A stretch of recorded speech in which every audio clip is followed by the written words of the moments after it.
Hi అండి. Welcome to Srilakshmi kitchen. ఈరోజు నేను మునగాకుతో కారప్పొడి ఎలా ప్రిపేర్ చేయాలో చూపిస్తానండి.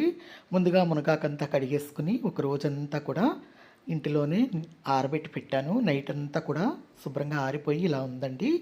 ఇప్పుడు దీన్ని మనం కారప్పొడి ప్రిపేర్ చేస్తాను. దీనికోసం చూస్తారు కదా, పొడిగా ఉండాలండి ఇలా ఆకు. తడి అనేది అస్సలు ఉండకూడదు. ఇలా ఉంటే కనుక చాలా రోజులు నిల్వ ఉంటుందండి కారప్పొడి. ఇప్పుడు స్టవ్ ఆన్ చేసి బాండీ పెట్టి ఒక్క స్పూన్ ఆయిలే వేస్తానండి, ఎక్కువ వేసుకోకూడదు. వేసుకుని ఈ మునగాకు వేసుకుని బాగా కలుపుతూ ఫ్రై చేసుకోవాలి, వేపుకోవాలన్నమాట అండి. ఆకులో ఉన్న తేమంతా పోయే వరకు వేయించుకోవాలి. తడి అనేది అస్సలు ఉండకూడదండి. మనం హై ఫ్లేము లో ఫ్లేము కాకుండా మిడిల్గా పెట్టుకుని వేపుకోవాలి. నేను ఇదంతా కూడా మీడియం ఫ్లేమ్లోనే అంతా ప్రిపేర్ చేస్తున్నానండి. ఆకు వేపడం అంతా కూడా చూస్తారు కదా, అంత ఆకు వేస్తే కొద్దిగా అయిపోయింది. ఇదంతా కూడా ఇలాగే బాగా కలుపుతూ ఫ్రై చేసుకోవాలి. మొత్తం చెమ్మంతా పోయి పొడి పొడిగా అవ్వాలండి ఆకు అనేది. అంతవరకు కూడా ఇలా కలుపుతూ వేపుకుంటూనే ఉండాలి, మాడకూడదండి. చూస్తారు కదా, ఇలా వేగిందండి, నాకు గలగలమంటూ వేగింది. ఇప్పుడు ఇదే టైంలో మనం ఒకసారి వేగింది లేనిది చెక్ చేసుకుందామండి. 2 ఆకులు తీసుకుని నలుపు చూసుకోవాలి. చూసారు కదా, పొడిగా అయిపోతుంది. ఇప్పుడు ఇలా వేగాక ఇప్పుడు మనం అదే బాండీలో మళ్ళీ క్లీన్ చేసుకుని నీట్గా మందులోనే కొద్దిగా ఆయిల్ వేసానండి. ఒక 4-5 స్పూన్లు ఆయిల్ వేసాను.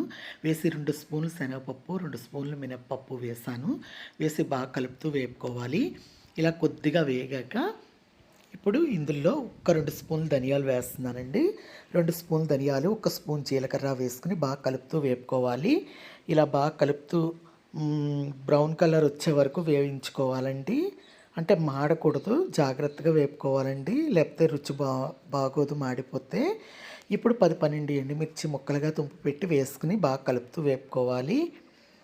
ఎండుమిర్చి కూడా మాడకుండానే వేపుకోవాలండి. వేపుకుని ఇలా వేగాక ఇప్పుడు ఇందులోనే మనం 1-2 స్పూన్లు నువ్వులు వేస్తున్నాను.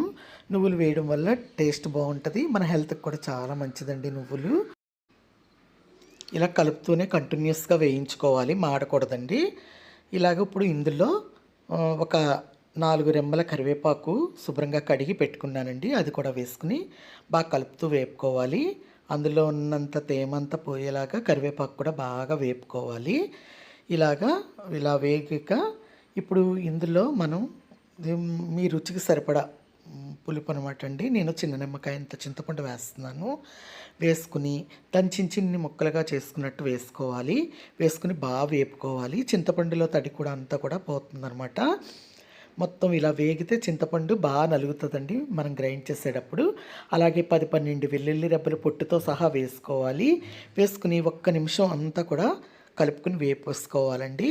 వేపుకుని ఇప్పుడు ఇలా బాగా వేగాక చూసారు కదా, ఇలా వేగాలండి. అన్నీ కూడా కరెక్ట్గా వేగినాయి చూడండి, అలా సమానంగా మంచి గోల్డ్ కలర్లో వేగినాయి. ఇప్పుడు స్టవ్ ఆపేసుకుందాం. స్టవ్ ఆపేసి కంప్లీట్గా చల్లారిపోవాలండి. ఇప్పుడు మిక్సీ జార్ తీసుకున్నాను.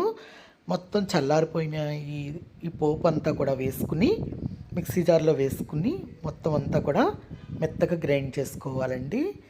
ఇదిగోండి, నేను మొత్తం వేసేస్తున్నాను. చల్లారకి గ్రైండ్ చేసుకోవాలండి. రుచికి సరిపడ ఉప్పు, నేను 2 స్పూన్లు సాల్ట్ వేస్తున్నానండి. మీరు ఎంత కావాలంటే అంత వేసుకోవచ్చు.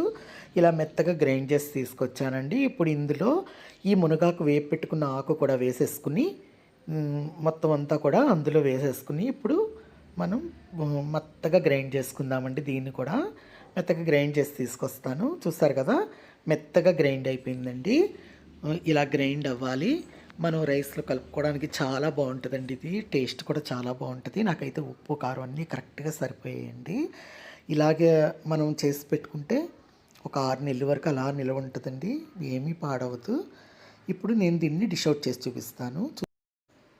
ఎంతో ఎమ్మీగా మునగాకు కారపొడి ప్రిపేర్ అయిపోయిందండి. చూస్తారు కదా, ఇలాగే ప్రిపేర్ చేసుకోవాలండి. మనం వేడివేడి అన్నంలో 1 స్పూన్ కారపొడి నెయ్యి వేసుకు తింటే చాలా చాలా బాగుంటుందండి. మీరు కూడా ఇలా ఒకసారి ట్రై చేయండి. దోస పైన కూడా ఈ కారప్పొడి చల్లుకొని తింటే చాలా టేస్ట్ అయితే చాలా బాగుంటుందండి. నెయ్యి వేసుకుని దోస పైన ఈ పొడి చల్లుకొని తింటే సూపర్ ఉంటుంది. అలాగే ఇడ్లీలో కూడా కారప్పొడి కింద వేసుకుని తినొచ్చు. అలాగే రైస్ చపాతీలో కూడా రోల్లాగా చుట్టుకుని కారప్పొడి పెట్టుకుని మధ్యలో తినొచ్చండి. అలాగే మీరు కూడా ఒకసారి ఇలా ట్రై చేయండి. ఇలా ట్రై చేసి ఎలా వచ్చిందో నాకు కమెంట్ రూపంలో చెప్పాలండి.